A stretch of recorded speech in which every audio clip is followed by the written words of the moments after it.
Hello बच्चों, कैसे हैं आप सभी। आशा करता हूँ आप सभी अच्छे होंगे और स्वस्थ होंगे। चलिए आइए आज की टॉपिक को स्टार्ट करते हैं। आज हम लोग पढ़ेंगे लॉज ऑफ केमिकल कॉम्बिनेशंस। तो ये लॉ ऑफ केमिकल कॉम्बिनेशंस होते क्या हैं, इसको डिस्कस करते हैं हम लोग।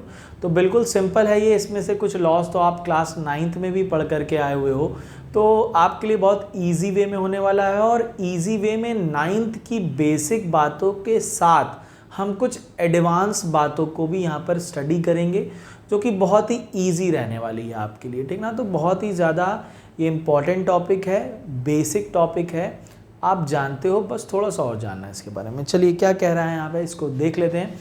तो the combination of elements to form compounds is govern by the following 5 basic laws.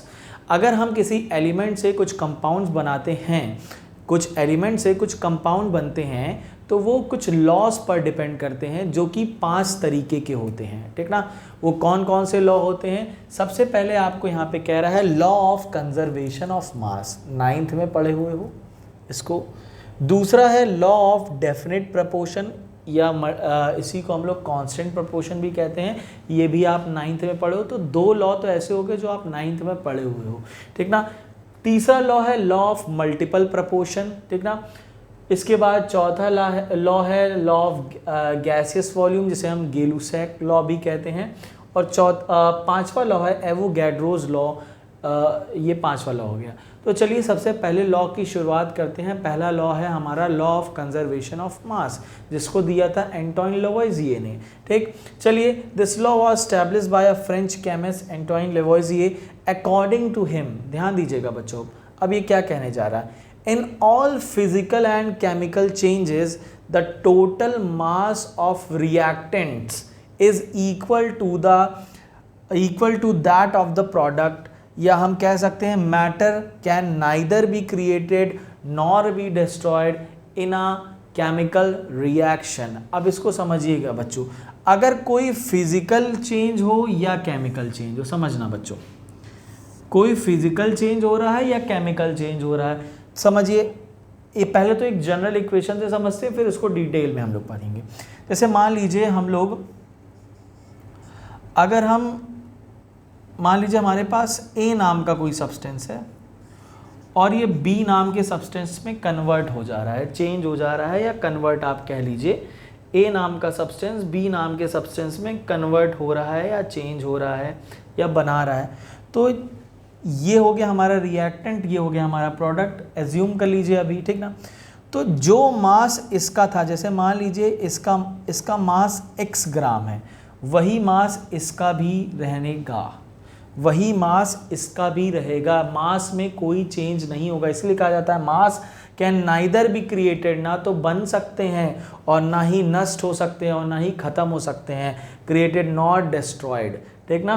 तो यही चीज़ कह रहा है कि इन अ फिजिकल और chemical change the total mass of the reactants, जो रिएक्शन को इनिशिएट करा रहा है और जो उसके बाद प्रोडक्ट एज अ प्रोडक्ट बन रहा है, इन दोनों के मास में कोई भी चेंज नहीं होना चाहिए, भले ही ये प्रोसेस फिजिकल हो या केमिकल हो। जैसे मान लीजिए हमारे पास बच्चों, एग्जाम्पल के तौर पर अगर हम फिजिकल चेंज की बात करें तो आइस है। तो आइस को अगर हम हीट करते हैं, तो ये वाटर यानी कि लिक्विड में कन्वर्ट हो जाती है। तो यहाँ पर फॉर्म जरूर चेंज हो गई, इसीलिए फिजिकल प्रोसेस हो गई, क्योंकि फिजिकल प्रोसेस में आप जानते हो फॉर्म या स्टेट चेंज होती है। तो यहाँ पर जो आइस है ये कन्वर्ट हो गई वाटर में। अगर आइस का जो मान लो जो मास था, ठीक ना, आइस का जो मास था कन्वर्जन से पहले, वही वाटर का मास होगा कन्वर्जन के बाद, यानी कि आइस के कन्वर्जन के बाद जो वाटर बना उसका भी मास वही होगा, जो कि हमारे किसका मास होगा, आइस का मास होगा। इन दोनों के मासेस में कोई चेंजेस नहीं आने वाले हैं। यही हमारा क्या कह रहा है, लॉ ऑफ कंजर्वेशन ऑफ मास, इसी को कहा जाता है। क्लियर है बात, समझ गए हो, ठीक। एक हम यहाँ पर मान लीजिए, चलिए एक फिजिकल तो हो गया, एक हम लोग यहाँ पर केमिकल एग्जाम्पल लेते हैं। तो केमिकल एग्जाम्पल पहले आप समझ लो, जैसे मैं आपको अभी मैंने बताया अभी। चलिए मान लीजिए हमारे पास, हाँ ठीक, चलिए अब यहाँ पर मान लो एक A नाम का सब्सटेंस B नाम के सब्सटेंस के साथ रिएक्ट कर रहा है और वो C और D नाम के प्रोडक्ट बना रहा है। समझिएगा, A का जो मास है वो यहाँ पे 5 ग्राम है और बी का जो मास है वो 6 ग्राम है। ओवरऑल जो कंट्रीब्यूशन है मास का वो 11 है, 11 ग्राम का है, यानी 11 ग्राम रिएक्टेंट है हमारे पास। तो 11 ग्राम प्रोडक्ट का भी डिस्ट्रीब्यूशन होना चाहिए बच्चों। तो मान लीजिए यहाँ पर कि 7 ग्राम्स हमारा कार्बन बन रहा है और 4 ग्राम्स हमारा कार्बन कह रहा हूँ, 7 ग्राम्स हमारा सी नाम का कोई सब्सटेंस बन रहा है और 4 ग्राम हमारा डी नाम का कोई सब्सटेंस बन रहा है। तो ओवरऑल इसको ऐड करोगे तो 11 ग्राम्स यहाँ पर भी आएगा। तो इसी को बोला जाता है law of conservation of mass, यानी मास चेंज नहीं होगा किसी फिजिकल या किसी केमिकल चेंजेस के, या किसी फिजिकल या किसी केमिकल चेंज बोलो या रिएक्शन के दौरान। जो प्रोडक्ट का, जो रिएक्टेंट का था वही प्रोडक्ट का भी रहेगा। इसी को बोलते हैं law of conservation of mass. Clear है बच्चों, समझ में आ गई बात ना। चलिए एक एग्जांपल केमिकल का जैसे मैंने बताया उसी तरीके से ले लेते हैं। जैसे मान लो हमारे पास वाटर है H2O, इसको डीकम्पोज कराया जा रहा है, तो ये हाइड्रोजन और ऑक्सीजन में डीकम्पोज हो जा रही है, ठीक ना। ये बैलेंस इक्वेशन नहीं है, ठीक ना, मैं यहाँ पे आपको जनरल वे में बता रहा हूँ। अगर मान लीजिए इसके मैंने 100 ग्राम्स लिए थे, कितने लिए थे 100 ग्राम्स, और ये डीकम्पोज हो चुका है मान लीजिए हमें, तो ये मान लीजिए हमारे पास यहाँ से मुझे मिल रही है 7.6 ग्राम मुझे मिल रही है क्या, हाइड्रोजन। तो आपको साफ साफ पता है जब ये मिल रही है 6 ग्राम, तो हमारे पास 92.4 ग्राम्स क्या मिल रही होगी, हमारे पास ऑक्सीजन मिल रही होगी, ठीक ना, 92.4 ग्राम्स। तो दोनों को ऐड करोगे तो 100 ही आएगा, ठीक ना, क्योंकि यहाँ पे आप जान रहे हो कि 7.6 है, ये हो जाएगा 6 और 4 10 हासिल 1, 7 और 3 10 और 100, 100 आएगा, ठीक। क्लियर है बात। तो ये हो गया हमारा क्या, लॉ ऑफ कंजर्वेशन ऑफ मास, जो कि क्या कहता है, मास can neither be created nor be destroyed in any type of reaction which is, आप कह सकते हो फिजिकल भी हो या केमिकल भी हो, उससे कोई लेना देना नहीं है। मास कभी चेंज नहीं होगा, ये हमेशा याद रखोगे आप। क्लियर है बात, समझ में आ गई। स्क्रीनशॉट ले लीजिए, ध्यान से देखिए, ध्यान से देख के स्क्रीनशॉट ले लीजिए। चलिए अब हम लोग यहाँ पर बच्चों एक, आपने स्क्रीनशॉट ले लिया, एक क्वेश्चन लिखते हैं, ठीक ना। उससे पहले मैं वीडियो को पॉज कर दूंगा, आप क्वेश्चन उतार लीजिएगा और इसका स्क्रीनशॉट भी ले लीजिएगा। चलिए बच्चों हम लोग आइए इस क्वेश्चन को डिस्कस करते हैं। अब इस क्वेश्चन में है क्या, चलिए इसको पढ़ते हैं। हमारे पास है 0.22 gram hydrocarbon on combustion with oxygen give 0.44 gram CO2 and 0.9 gram of water यानी H2O। Show that this result follows law of conservation of mass. यानी हमारे पास हाइड्रोकार्बन है, एक हाइड्रोकार्बन, आप जानते हो हाइड्रोकार्बन मीन जो हाइड्रोजन और कार्बन से बना हुआ कंपाउंड, हाइड्रोकार्बन। ये कितना है 0.22 ग्राम्स। इसको हम कंबशन करा रहे हैं या कंबस्ट करा रहे हैं, ऑक्सीजन के प्रेजेंस में इसका कंबशन हो रहा है। किसके प्रेजेंस में, ऑक्सीजन के प्रेजेंस में। तो ये दे क्या रहा है हमें, ये हमें दे रहा है CO2 में कन्वर्ट हो जा रहा है और ये कन्वर्ट हो जा रहा है H2O में यानी वाटर में। CO2 यहाँ पर 0.44 ग्राम है और ये है हमारे पास 0.9 ग्राम्स, ठीक ना। क्लियर है बात। तो आप देख रहे हो कि ये डेटा दे रखा है हमें। अब इस डेटा को हमको डेटा को क्या करना है कि लॉ ऑफ कंजर्वेशन ऑफ मास को फॉलो करता है कि नहीं। देखो अभी तो ये नहीं दे रहा है, क्यों, क्योंकि ये 0.22 है और इसको ऐड करोगे तो यही खुद 0.44 है। कितना आ जाएगा हमारे पास, ज़्यादा आ जाएगा, 0.22 से ज़्यादा, मतलब खुद ही कार्बन डाइऑक्साइड ही कितनी है 0.44 है।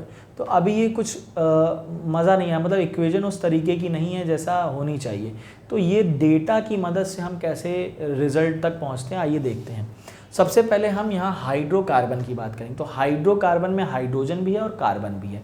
तो यहाँ पर अगर हम एक्चुअल में कार्बन डाइऑक्साइड का मास निकालें बच्चों, जिसे हम मोलर मास भी कहते हैं, तो CO2 आप जानते हो कार्बन का मास होता है 12 और ऑक्सीजन का मास होता है 16, तो ये हो गया 2। तो ओवरऑल कितना आया 12 + 32 यानी कि 44 ग्राम्स।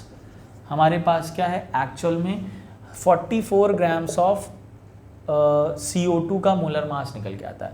तो इस 44 ग्राम को ऑब्जर्व करो, कितने ग्राम यहाँ पर आपकी कार्बन इस्तेमाल हो रही है कार्बन डाइऑक्साइड में, तो यहाँ पर 12 ग्राम लिख करके आ रहा। तो इसी को आप स्टैंडर्ड बना सकते हो क्या, स्टैंडर्ड स्टेटमेंट कि 12 ग्राम of carbon, 12 gram of carbon is used to form 44 gram of carbon dioxide. Clear है बात ना।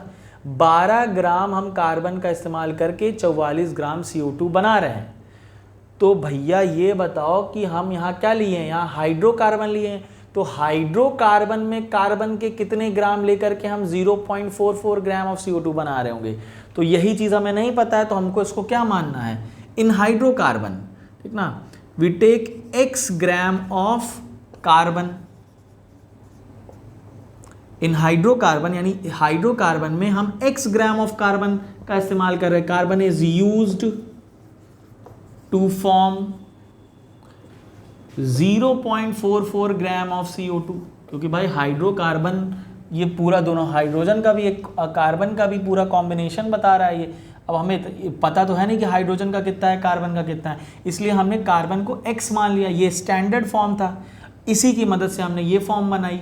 तो इसमें हमने क्या निकाला, x ग्राम ऑफ कार्बन इस्तेमाल किए जा रहे हैं क्या बनाने में, 0.44 ग्राम ऑफ CO2।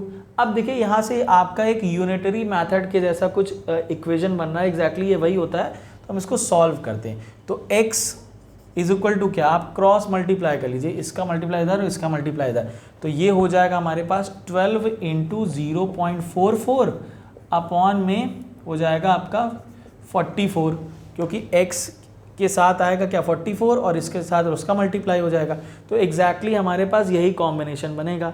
तो अगर यहाँ पर आप इसको मल्टीप्लाई करते हो, ठीक ना, ये आप जान रहे हो कि यहाँ पर ये कैंसिल आउट होगा, सीधी सी बात है, ठीक ना। जब ये कैंसिल आउट होगा तो हमारे पास एग्जैक्ट वैल्यू क्या आने वाली, पॉइंट में आएगी। भाई 12 है तो यहाँ पे 0.1 होगा, ये 1.2 ग्राम हम यहाँ पे क्या हो रहा है, इस्तेमाल हो रहे होंगे कार्बन के 0.44 ग्राम, माने 1.2 कैसे आ रहा है, सॉरी। इसको जब हम सॉल्व करेंगे तो हाँ ये आएगा एग्जैक्ट 0.12 ग्राम। तो 0.12 ग्राम हम इस्तेमाल कर रहे हैं किसका, क्या बनाने में, 0.44 ग्राम ऑफ CO2 बनाने में इस्तेमाल कर रहे हैं। तो हमारे पास एग्जैक्ट जो कार्बन की वैल्यू है, ठीक ना, वो कितनी आ गई, 0.12, ठीक ना। 0.12 ग्राम का हम ग्राम ऑफ कार्बन का यूज़ करके हम 0.44 ग्राम ऑफ क्या बना रहे हैं, कार्बन डाइऑक्साइड बना रहे हैं। ठीक, क्लियर है बात ना। अब चलिए हम लोग इसी तरीके से वाटर का देख लेते हैं। तो वाटर में आप जानते हो इसका होता है हाइड्रोजन का मास होता है 2 और ऑक्सीजन का होता है 16, ओवरऑल ये 18 ग्राम निकल के आता है। तो यहाँ पे स्टैंडर्ड इक्वेशन क्या बनेगी कि 2 gram of hydrogen is used to form 18 gram of water. तो इसलिए हमारे पास हाइड्रोकार्बन में कितना होगा, x ग्राम, मान लीजिए x gram of hydrogen is used to form कितना gram of 0.9 gram of water. चलिए इक्वेशन बनाते हैं, आपको दिख रहा होगा इक्वेशन यहाँ, चलिए यहाँ कर लेते हैं। इक्वेशन बनती है तो हमारे पास x इज इक्वल टू क्या हो जाएगा, 2 इंटू 0.9 अपॉन 18। तो ये क्या, अब यहाँ पे क्या आ जाएगा, x विल भी यहाँ पर आ जाएगा हमारे पास 0.1 ग्राम। कितना आएगा, 0.1 ग्राम। ये हमारा आंसर हो गया। अब ध्यान से देखिएगा, हमारे पास आया है 0.x ग्राम, यानी एक काम करो, दोनों को मैंने x मान लिया ना, इसको आप एक काम करो y कर लो कि आपको कन्फ्यूजन नहीं रहेगी, नहीं तो दोनों कंफ्यूज होते रहोगे। इसको y मान लीजिए। तो हमारी हाइड्रोकार्बन कितनी है, 0.22 ग्राम ना। तो तो इसके बराबर अगर आ गया दोनों को ऐड करने पर तो समझ जाओ हमारा मामला सही है। तो हमारा मामला आता है x और y जो कि रिप्रेजेंट कर रहे हैं हाइड्रोकार्बन को, ठीक ना। तो पहले मैंने किसके रिस्पेक्ट में निकाला है, x के रिस्पेक्ट में, तो x कार्बन था तो ऐसे कर लो yx। तो अब इनके कॉम्बिनेशन से यानी इनके योग से हम चलिए निकालते हैं y प्लस एक्स की वैल्यू कितनी आई, y की वैल्यू आई 0.1 और x की वैल्यू आई है कितनी 0. 0.12। दोनों को जोड़ेंगे तो आपका आंसर आएगा 0.22 ग्राम। तो भैया देखो प्रूव हुआ कि नहीं हुआ, प्रूव हो गया कि नहीं हो गया बच्चों, ध्यान से देखिए प्रूव हुआ कि नहीं हुआ। वाटर हम एग्जैक्ट कितना इस्तेमाल कर, वाटर हमारे पास कितनी फॉर्म हो रही है एक्चुअल में y, यानी हम जब 0.1 ग्राम ले रहे हैं, जब हम 0.1 ग्राम हाइड्रोजन ले रहे हैं तब हमारे पास इतनी ग्राम ऑफ बन रही है क्या, वाटर। और जब हम ले रहे हैं कितना 0.12 ग्राम कार्बन का तब हमसे इतनी बन रही है। तो इन दोनों को जोड़ दिया, इसके बराबर आ गया। तो हम क्या कह सकते हैं कि ये जो क्वेश्चन था वो लॉ ऑफ कंजर्वेशन ऑफ मास को क्या करता है, फॉलो करता है। क्लियर है बात, ध्यान से देख लीजिए बच्चों, ध्यान से देख लीजिए, देख लिया। चलिए स्क्रीनशॉट ले लीजिए, ध्यान से देखिए, आगे बढ़ते हैं हम लोग। चलिए बच्चों अब हम लोग अपना नेक्स्ट लॉ देखते हैं जो कि है हमारा लॉ ऑफ डेफिनेट प्रपोर्शंस। जितने भी लॉ हैं ये हम लोग दोनों स्टार्टिंग के 2 लॉ 9th में पढ़ चुके हैं, इसलिए हम लोग इसको इस वीडियो में डिस्कस करके ख़त्म कर देंगे। फिर नेक्स्ट वीडियो जो होगी उसको हम लोग नेक्स्ट टॉपिक यानी नेक्स्ट 3 लॉज को डिस्कस कर लेंगे। चलिए इसमें क्या कहता है, इसको बनाने वाले थे, इसको प्रपोज करने वाले थे जोसेफ एल प्राउस्ट। इनके अकॉर्डिंग क्या कहा जाता, a pure chemical compound always consist of same elements combined together in a fixed proportion by mass. A pure chemical compound consists of same elements combined together in a fixed proportion by mass.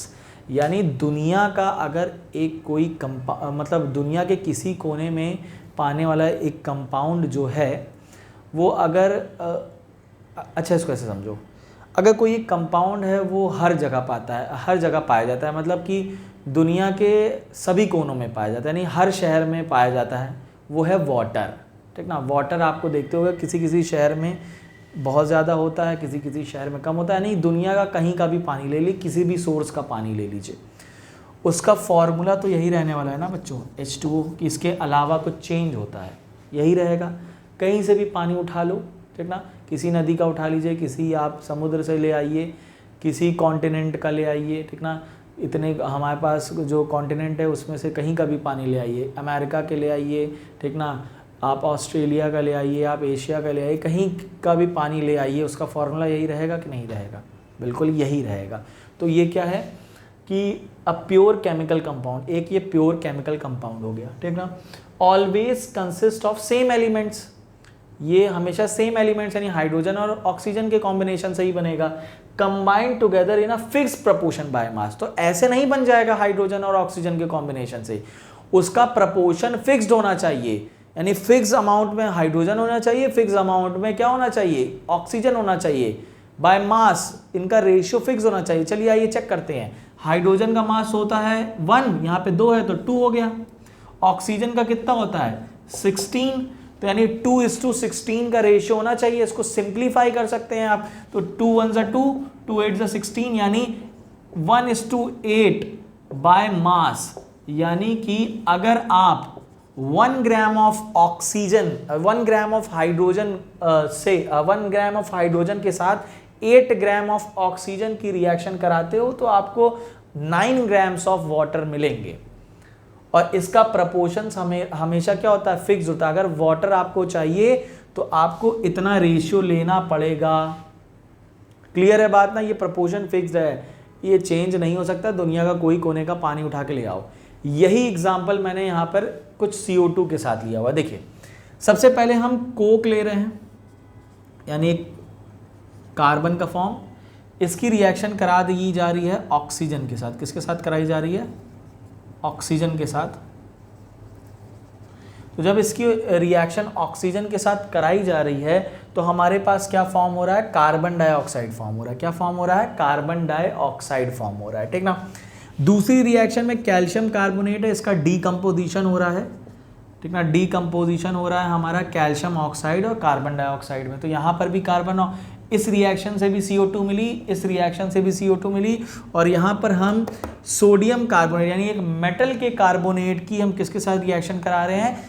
एक acid के साथ reaction करा रहे हैं। तो उस metal का हमें सॉल्ट मिलेगा, वाटर मिलेगी, ठीक ना, और हमारे पास मिलेगा कार्बन डाइऑक्साइड। क्लियर है बात ना। अब देखिए यहाँ पर हमने रिएक्शंस कराई, अब यहाँ पर क्या हो रहा है? हमें यहाँ पर भी CO2 मिला। तीनों रिएक्शंस में हमें क्या मिल रहा है? क्या बन रहा है? CO2 बन रहा है तीनों रिएक्शन में।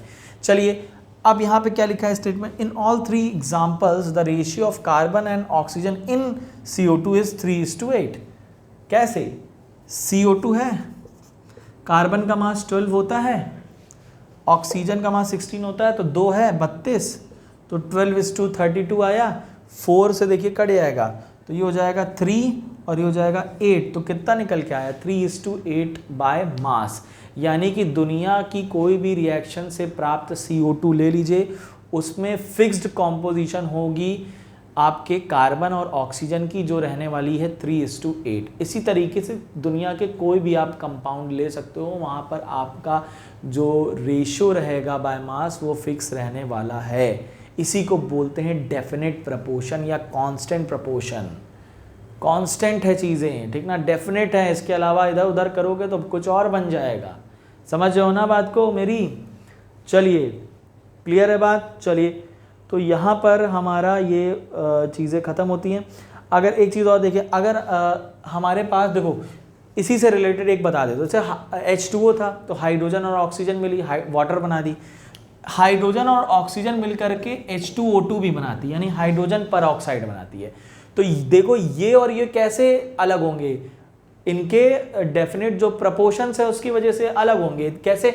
अगर आप देखो इसका मास यहाँ पर 2 हो जाएगा, इसका हो जाएगा 32, तो यहाँ पर देखिए सिंप्लीफाई करिए, ये हो जाएगा 16, तो 1:16 का रेशियो निकल के आया है H2O2 में, और 1:8 का रेशियो आता है बाय मास H2O में। तो दोनों में फर्क हो गया। अगर मान लीजिए गलती से आपसे वो 16 हो गया तो बन कुछ और जाएगा, हाइड्रोजन पर ऑक्साइड बन जाएगा।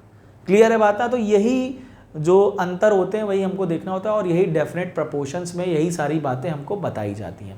क्लियर है बच्चों? स्क्रीनशॉट ले लीजिए। और आज के लिए हम लोग इतना ही करते हैं, मिलते हैं अपनी नेक्स्ट वीडियो में इसके बाद, जहां पर हम अगले लॉस को करेंगे। तो थैंक यू बच्चों, बाय।